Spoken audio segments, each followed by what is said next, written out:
Légion étrangère. Alors ça nous donne le temps de détailler cet uniforme, cet accoutrement qui est assez étonnant, à commencer par leur barbe. Vous savez que les pionniers de la Légion étrangère étaient les premiers à être envoyés. C'était des sortes d'éclaireurs, mais qui étaient aussi chargés avec leur hache de couper les arbres dans la forêt, de couper les portes qui leur résistaient et de faire passer les troupes combattantes. Et donc, ils étaient exposés plus que les autres à une mort certaine. Et parfois, ils en réchappaient. Donc, ceux qui en réchappaient avaient le droit de porter la barbe. Et c'est pour ça qu'ils sont barbus, ces pionniers. Alors, il y a 140 nationalités dans la Légion étrangère. Une institution unique au monde. Ça force le respect, non, Émilie?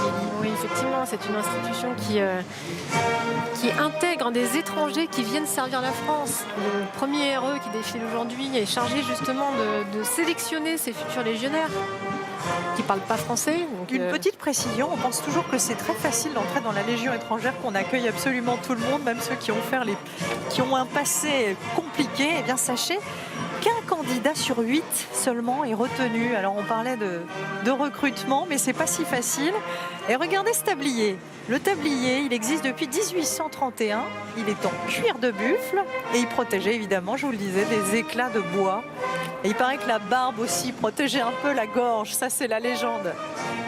Mais ces pionniers, ils sont très attachés à leurs traditions pour une raison simple, c'est que les traditions, elles sont vraiment au cœur de cet engagement des militaires en général. C'est vrai pour la Légion étrangère, mais pas seulement.